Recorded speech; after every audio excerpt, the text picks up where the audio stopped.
On the morning of September 18th, 1998, more than 300 farmers gathered beneath heavy gray clouds at the Warren County Harvest Breakfast outside the fairgrounds in Indianola, Iowa. Long wooden picnic tables stretched across damp grass. Volunteers carried trays loaded with scrambled eggs, sausage, biscuits, and steaming coffee. Pickup trucks lined the gravel entrance. Combines waited in nearby fields for the first official harvest weekend. It was a kind of morning where everyone knew everyone, where strangers were noticed immediately, and where gossip traveled faster than tractors. 19-year-old Emma Carter arrived alone. She parked her faded 1986 Ford F-150 beside an old red 1952 Farmall M, its paint worn thin after nearly half a century of work. The tractor wasn't there for display. Emma had driven it to 6 miles from the Carter farm before sunrise because the annual breakfast always included a blessing over machinery that would soon begin another harvest. Her grandfather had never missed it. Her father hadn't either. Now they were both gone. Emma wore worn denim overalls over a dark green work shirt, muddy boots, and a faded work cap that still carried her father's initials inside the sweatband. She wasn't trying to impress anyone. She simply wanted to eat breakfast before spending the rest of the day cutting soybeans. She filled her plate with eggs, toast, and bacon before quietly taking a seat near the edge of the gathering. Most people smiled politely. A few older farmers tipped their caps. Others looked at her with curiosity. Running 800 acres at 19 wasn't something people saw every day. Across the crowd stood Charles Whitmore, owner of nearly 3,000 acres, and the wealthiest farmer in Warren County. His spotless boots had never touched fresh mud that morning. His pressed denim jacket looked more suited to a bank meeting than a harvest breakfast. He watched Emma. Then he smiled, not kindly, patiently, as though he had been waiting months for this exact morning. Emma noticed him looking but returned to her breakfast without a word. Her father had taught her something years earlier. Never waste time arguing with people who already think they've won. She picked up her coffee. Before she could take a sip, gravel crunched beneath heavy boots.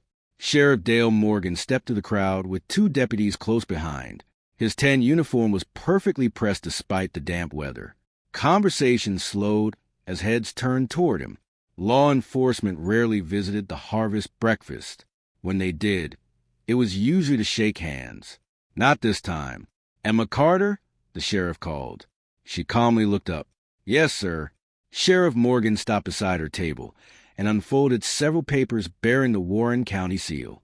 "You are being placed under arrest pending investigation into felony agricultural property fraud and criminal trespass." The words hung over the breakfast like distant thunder. Forks stopped moving. Coffee cups froze halfway to people's mouths. Emma blinked once. "I'm sorry. You heard me. There has to be some mistake." "There isn't." Without another warning, Sheriff Morgan grabbed her wrist. The metal cuffs snapped around it with a sharp click. Several people gasped. Emma instinctively pulled back. The sheriff twisted her other arm behind her back. The second cuff locked shut. Her breakfast plate slid across the table. Eggs scattered across the wet grass. The coffee mug tipped over. Dark coffee splashed across the weathered, before dripping into the mud below. Silence covered the fairgrounds. Then someone laughed. One laugh became 2. Within seconds, scattered laughter rolled across the crowd. "I told you she couldn't keep that place," one man said loudly. Another pointed toward Emma. "Guess the bank finally caught up." A younger farmer folded his arms. That's what happens when a kid thinks she can run a real operation. Even people who didn't laugh looked away. Embarrassment spreads quickly in small towns. Nobody wanted to become part of the story. Sheriff Morgan tightened his grip. "You've ignored repeated notices." Emma stared directly into his eyes. "I've never received one." Charles Whitmore stepped forward from the crowd. "Oh, you received them," he said smoothly. "You just thought nobody would enforce them." Emma recognized that voice. Whitmore had spent nearly 2 years trying by the Carter farm after her father's funeral. Every offer became larger. Every answer remained the same. No, the Carter family wasn't selling. Not while Emma still had breath in her lungs. Whitmore smiled toward the crowd. "I tried being reasonable." Someone behind him chuckled. "I guess paperwork finally won." Emma looked at the sheriff. "What exactly am I accused of?" Sheriff Morgan glanced at the documents. Farming 87 acres belonging to Charles Whitmore. The crowd murmured. 87 acres. That wasn't a small mistake. That represented nearly 1/10 of Emma's soybean crop. She slowly shook her head. Those fields have belonged to my family since 1954. Whitmore laughed. A loud laugh. The kind meant to be heard by everyone. You've got your father's stubbornness. More laughter followed. Emma never reacted. She simply stood quietly with cold steel around her wrists while dozens of neighbors watched. Let me tell you about Emma Carter. She wasn't fearless. She was exhausted. Her mother had died from cancer in March 1996. Her father suffered a fatal heart attack during corn harvest just 14 months later. Most 19-year-olds worried about college tuition or weekend plans. Emma worried about diesel prices, drainage tile repairs, seed contracts, and whether enough rain would arrive before October. Every morning began before daylight. Every night ended after dark. The old Farmall M still started because she rebuilt its carburetor herself during one freezing February weekend. Her father used to tell her something while tightening bolts on that tractor. Machines don't lie. People sometimes do. Sheriff Morgan began leading her tourist patrol truck. She didn't fight. She didn't cry. She didn't beg. As they passed the old Farmall M parked near the entrance, Emma looked at its faded red hood for only a second. Then she spoke so quietly that only the sheriff heard her. You're arresting the wrong farmer. Morgan didn't answer, because at that exact moment, an elderly man carrying a weathered leather survey book stepped out of the crowd, looked directly at the sheriff, and quietly said 5 words that caused Charles Whitmore's smile to disappear. I remember where that fence stood. The laughter died almost as quickly as it had begun. Every head turned toward the voice. Standing near the old Farmall M was Harold Jensen, 78 years old, retired county surveyor, a man whose boots had walked more property lines in Warren County than anyone could remember. His back was bent with age, but his eyes were as sharp as they had been 30 years earlier. Tucked beneath one arm was a cracked leather-filled book stained by decades of rain, dust, and Iowa clay. Sheriff Morgan frowned. Mr. Jensen, this isn't the time. Harold ignored him. He looked at Emma first. You all right, kid? Emma nodded despite the steel cuffs around her wrists. I've been better. Harold slowly walked toward the sheriff. I surveyed the Carter property in 1974 after the flood shifted part of Cedar Creek. I remember every fence post we reset. Charles Whitmore stepped forward. With all due respect, Harold, that was 24 years ago. Harold smiled faintly. That's exactly why I wrote everything down. The crowd grew quiet. Moments earlier they had been laughing. Now curiosity had replaced amusement. Sheriff Morgan glanced at the paperwork in his hand. Mr. Whitmore has certified copies showing those 87 acres belong to him. Harold nodded. I'm sure he does. Then he paused. But certified copies can still point to the wrong survey. A murmur swept through the crowd. Whitmore's confident smile faded for the first time that morning. Sheriff Morgan crossed his arms. The county attorney reviewed these records. And did the county attorney review mine? Harold raised a weathered notebook. I've carried this field book since May of 1974. The sheriff hesitated. Emma watched without saying a word. She remembered Harold from childhood. He had spent long summer afternoons sitting on the Carter porch with her grandfather, talking about fence lines, drainage ditches, and harvests that most people had forgotten. Let me tell you about Harold Jensen. He wasn't a lawyer. He wasn't a politician. He was a man counties called when neighbors stopped agreeing about where one farm ended and another began. For 43 years, he had measured property lines using transit levels, steel chains, and original government monuments placed generations earlier. His reputation wasn't built on speeches. It was built on being right. Harold opened the notebook. Yellowed pages filled with neat pencil sketches covered every inch. Fence locations, oak trees, creeks, iron boundary markers, distances measured to the inch. He pointed to one page, Carter property. Another, Whitmore property. Then another, Cedar Creek relocation after flood. Sheriff Morgan leaned closer. Charles Whitmore did not. Instead, he stared across the parking lot toward the old Farmall M. For the first time all morning, he looked uncomfortable. Emma noticed. She also noticed something else. The sheriff's grip on her arm had loosened. "Deputy," Sheriff Morgan said quietly, "check the patrol truck." The deputy hurried away and returned moments later carrying another thick folder. Maps, tax records, county plats. The sheriff spread them across the breakfast table where Emma's spilled coffee still soaked into the wood. Everyone crowded closer. Nobody laughed now. The breakfast had become an investigation. Harold traced one wrinkled finger across a faded map. "Here's your mistake." Sheriff Morgan looked. So did Charles. Whitmore immediately interrupted. "That map was replaced years ago." Harold nodded again. "Yes, it was," but only after the creek changed course. Emma finally spoke. "My grandfather always said the creek fooled people." Harold smiled. He was right. Sheriff Morgan rubbed his forehead. "This doesn't make sense." "It will." Harold pointed toward the distant cornfields. The creek moved. The fence stayed. The legal monument never moved at all. Several older farmers quietly nodded. They remembered the flood. Most younger people didn't. Have you ever been absolutely certain you were right, only to discover one forgotten detail changed everything? Sheriff Morgan still believed he had done his job correctly, but doubt had entered his mind. Charles Whitmore could see it happening. He quickly changed the subject. "Even if the survey is disputed, she's still farming disputed ground." Emma looked directly at him. "No, my family planted those fields. My father harvested those fields. My grandfather cleared those fields. And I'll harvest them too." Whitmore laughed again, but this time it sounded forced. Harold slowly closed his notebook. "There's one place that settles this. The original survey monument." Sheriff Morgan looked up. "Is it still there?" Harold answered without hesitation. "If nobody removed it. It's exactly where I left it 24 years ago." The crowd exchanged uncertain glances. If Harold was correct, then someone had been lying. Sheriff Morgan removed his hat and looked at Emma. For the first time since snapping on the handcuffs, his voice softened. "Miss Carter." Before he could finish, one of the deputies came running back on the patrol truck holding a dusty metal box. "Sheriff, you need to see this."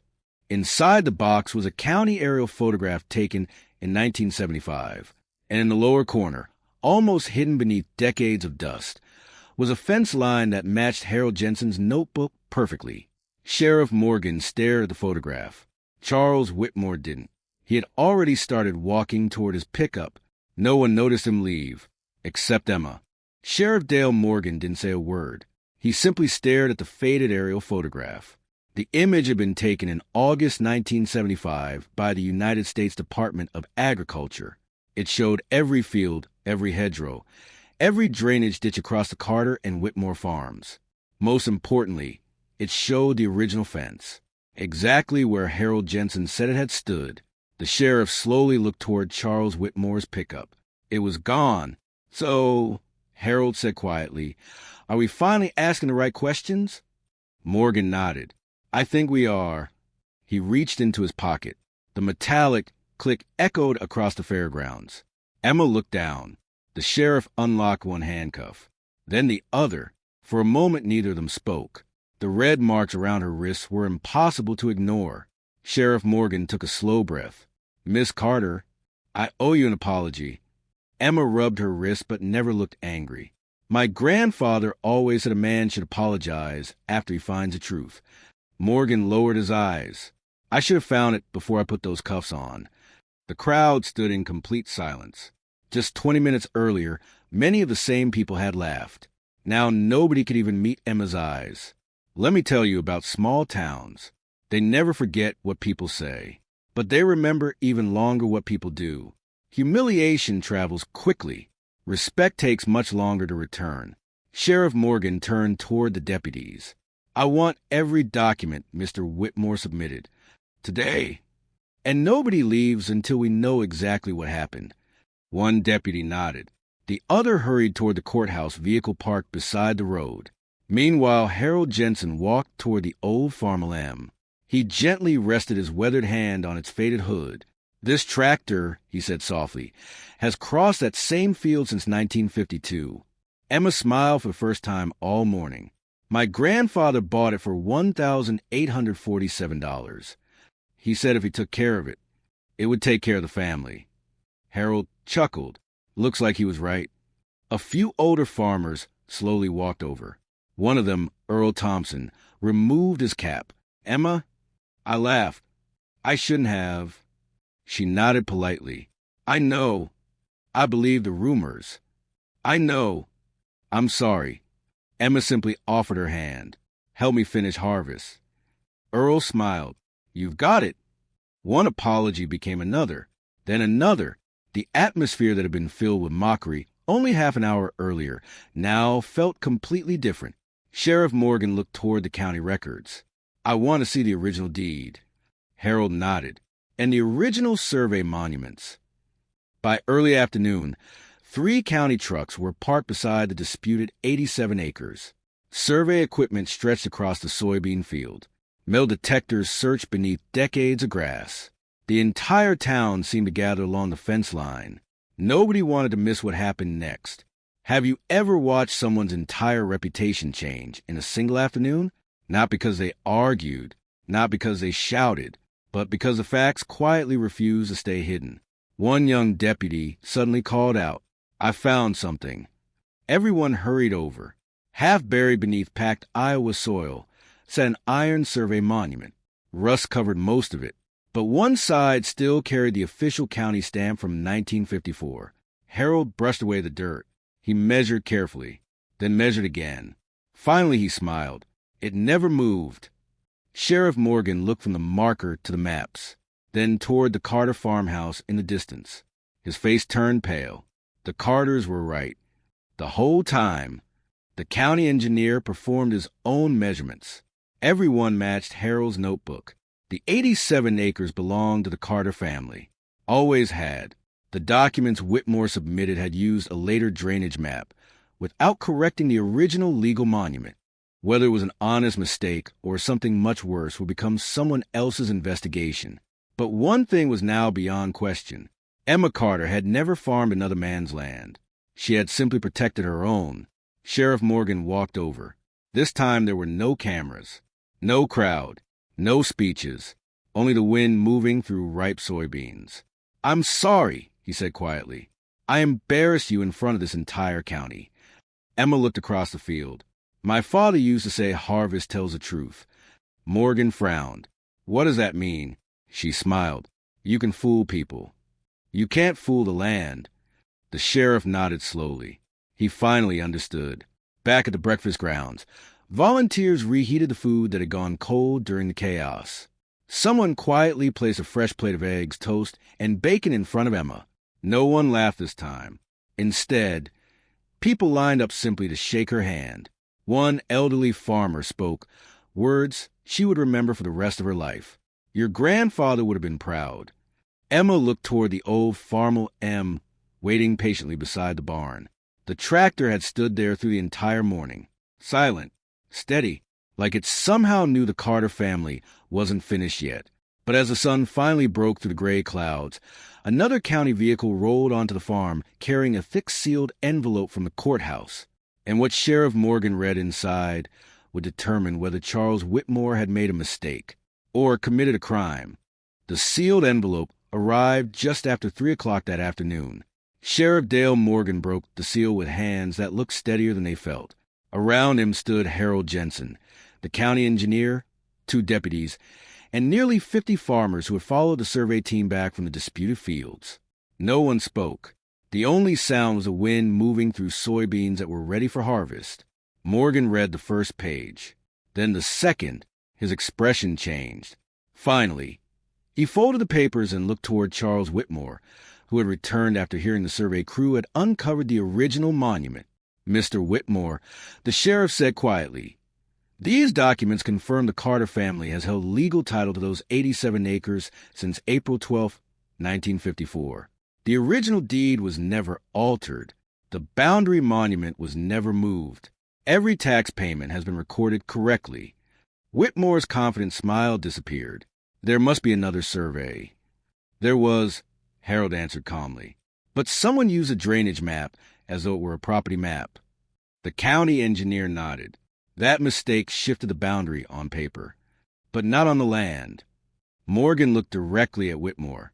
You filed a criminal complaint based on records that did not establish ownership. Whitmore opened his mouth to argue. Nothing came out. The sheriff continued. I'm forwarding everything to the county attorney. The rest is no longer my decision. For the first time all day, Charles Whitmore looked like an ordinary man instead of the wealthiest farmer in the county. He slowly removed his hat. Then he turned toward Emma. The words caught in his throat. I believe those records. Emma studied him for a long moment. Then she nodded. I hope you did. Because if he hadn't, the silence answered the question for everyone standing there. Sheriff Morgan took one step toward Emma. In 22 years wearing this badge, he said, today is the worst mistake I've made. Emma looked down at the faint red mark still circling her wrists. My father always told me something. Morgan waited. He said the strongest fences aren't built from wire. They're built from truss. The sheriff lowered his head. I broke that truss. You did, but you came back. That surprised him. Emma smiled gently. Most people never do. Late that afternoon, dozens of trucks rolled onto the Carter farm. Nobody had asked them to come. They simply showed up. Combines, grain carts, pickup trucks. Neighbors who had laughed that morning now stood beside Emma, asking one simple question. What needs to be done? Harvest began just before sunset. The old 1952 Farmall M pulled grain wagons exactly as it had done for nearly half a century. Its faded red paint glowed beneath the golden evening light. Children waved from wagon seats. Older farmers smiled every time the old four-cylinder engine settled into its familiar rhythm. Let me tell you about that Farmall M. It was never the fastest machine in Warren County. Its engine produced only about 38 horsepower, a number modern tractors surpass many times over. But horsepower only tells you how quickly work can be done. What really matters in heavy pulling is torque, the twisting force that keeps an engine moving under load. Older tractors, like the Farmall M, delivered steady torque at low engine speeds, allowing them to keep pulling through soft ground without constantly hunting for more power. That was why so many survived for generations. They weren't built to win races. They were built to finish fields. Emma's grandfather understood that. So did Emma. By the end of the weekend, every soybean field on the Carter farm had been harvested. Yield reports surprised nearly everyone. It turned out the 87 disputed acres produced the best crop on the entire farm. The land Charles Whitmore had spent 2 years trying to claim became the most profitable field of the season. 6 months later, the county attorney officially dismissed every allegation against Emma Carter. An independent review concluded the criminal complaint should never have reached the sheriff's office without additional verification. Sheriff Morgan didn't argue. Instead, he asked permission to speak at the following year's harvest breakfast. More than 400 people attended. This time, Emma arrived in the same faded pickup. She parked beside the same old Farmall M. The same long wooden table stood beneath the same Iowa sky. Only one thing had changed. When Emma stepped out her truck, everyone stood. Sheriff Morgan walked to the front of the gathering. Without notes, without excuses. I owe this county an apology, he began. I judge a young farmer before I search for the whole truth. He turned toward Emma. Then, in front of every person who had watched her humiliation 1 year earlier, he removed his sheriff's hat. I'm sorry. No cameras flashed. No reporters interrupted. The applause started with one elderly farmer. Then another. Within seconds, the entire breakfast crowd was clapping. Not because someone had won. Because someone had admitted they were wrong. Have you ever watched respect return to someone who never demanded it? It arrives quietly. One handshake. One apology. One season at a time. 10 years later, Emma Carter had expanded the family operation to more than 1,200 acres. She never sold the Farmall M. Every first day of harvest, she started it before any modern machine, not because it was efficient, because it reminded everyone where the farm began. Sheriff Dale Morgan retired in 2011. Every autumn after that, he volunteered at the harvest breakfast. He always made one point of greeting the first young farmer through the serving line. Harold Jensen passed away peacefully at the age of 86. His weathered survey notebook was donated to the Warren County Historical Society, where local students still read the pages that helped settle one of the county's most talked-about land disputes. Emma framed only one thing from that day. Not the survey, not the newspaper article, not the apology. She framed the old photograph of her father standing beside the Farmall M, smiling with dirt on his boots. Below it, she placed a small brass plate engraved with the words he had lived by. The land remembers the truth. Some people think strength is measured by who speaks the loudest, but on farms like the Carters, strength was measured by who stayed steady when everyone else had already made up their mind. The harvest didn't care about rumors, pride, or reputation. It only rewarded the hands that kept showing up. If this story reminded you of someone who quietly carried on despite being doubted, I'd love to hear about them in the comments. Those are the stories worth preserving. And if you like another tale from America's back roads, next time we'll visit an Illinois farmer who refused to scrap his grandfather's forgotten combine and discovered that sometimes the oldest machine in the shed still has one last harvest left in it.